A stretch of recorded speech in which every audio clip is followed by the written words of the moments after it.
ไม่สูงค่ะเมื่อได้เป็นวันที่10เดือนธันวาคมที่6ปี2026ในตอนในเฮาก็มาถ่อมด้วยข่าวเหงาแขย้อมรับว่าไล่ส่งรถถัง39ลำปั่นดีแคมโบเดียนี่ก็เป็นข่าวใหญ่อยู่พ่องย่ามมื้อเหลียวในเมื่อวันที่9เดือนธันวาคมที่6ปี2026ในมีข่าวเหงาออกมาว่ามีคนโคบโทบหันแคบหางลวงต่อส่งรถถังลูกตีตาคือสีนูวิวเนี่ยอ้อ ถึงดีภูมิพลพรฝ่ายแขเขาในไหนไลกว่าโฮบทบภูมิพลพรที่ของการล้มฝ่ายแกดแคไทยเปิดตาซับเลี้ยงเน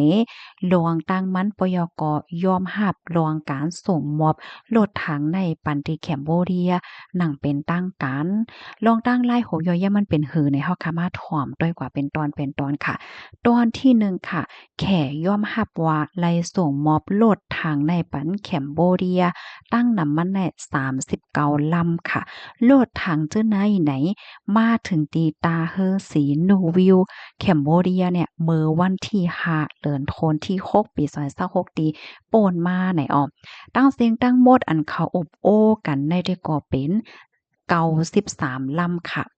รถถังจุบในได้ก่อเนี่ยเรียกว่าเป็นจุบแฮค่ะเนาะเขาก็ได้ส่งเมียงกันกำอิดกำอิดกำอิดจังไหนค่ะอ้อ อันเลยอบโอ้ตกลงทั้งหมดได้ก่อ93ลำไหนค่ะลวงอบโอ้ลวงส่งอันรถถังเครื่องกองกลางปั่นกันในปอกำในค่ะนะ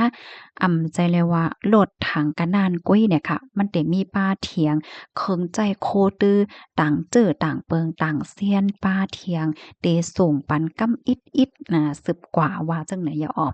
กำในเฮาค่ะมาตัวแทงตอนที่2เป็นเซียนจึงหือเนี่ยค่ะ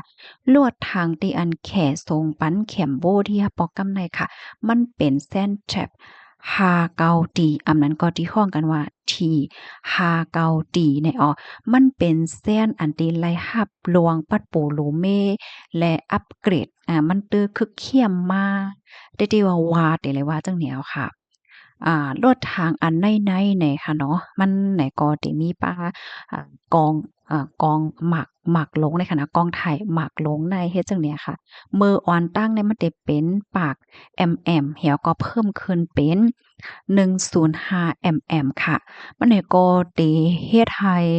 รวงสังจังหนังว่ามีรวงป่อยหาสังหาเนี่ยก็นำกัดมันได้มันติดเตอเฮียงมาหรือเสียเซียนอันเก่าจังไหนค่ะนะแล้วก็มีป้าเทคโนโลยีหันไหลตอนกลางคืนค่ะ เขาได้เอากองถ่ายเนี่ยค่ะ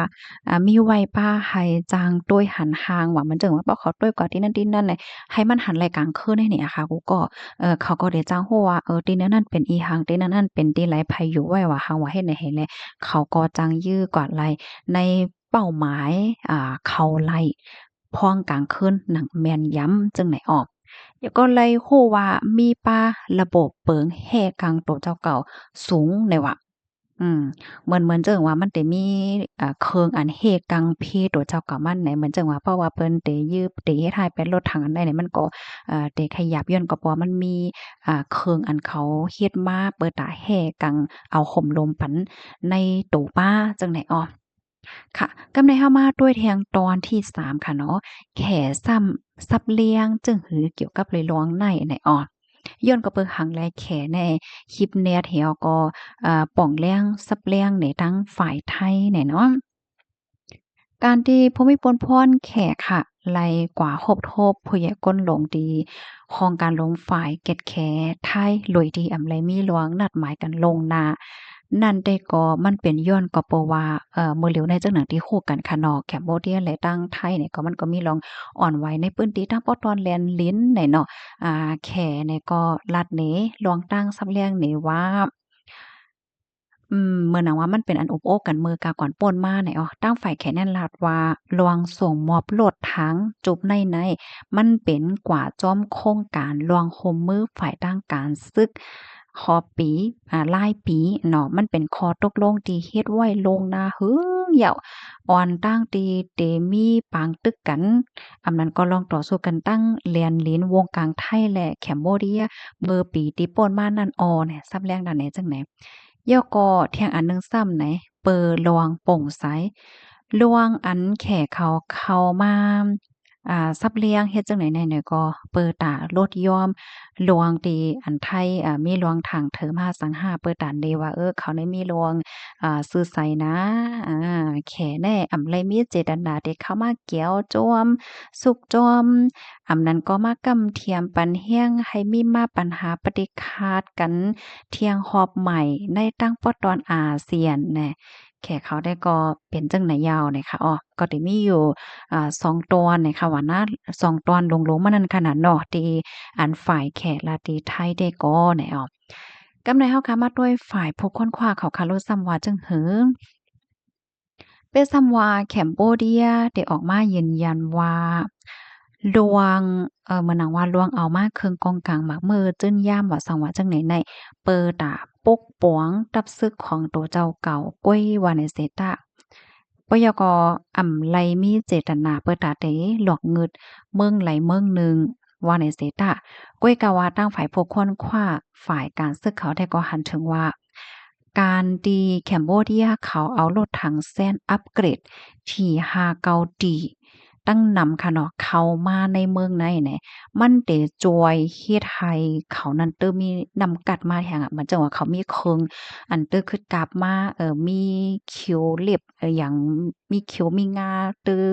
ผายมาในห้าเนาะความแต่เปิ้นฮ้องในค่ะนะมันเป็นเฮ็ดไหนมันก็ได้เฮ็ดให้ตับซึกของ Cambodia เดียเขาในไหนเตอมีหลวง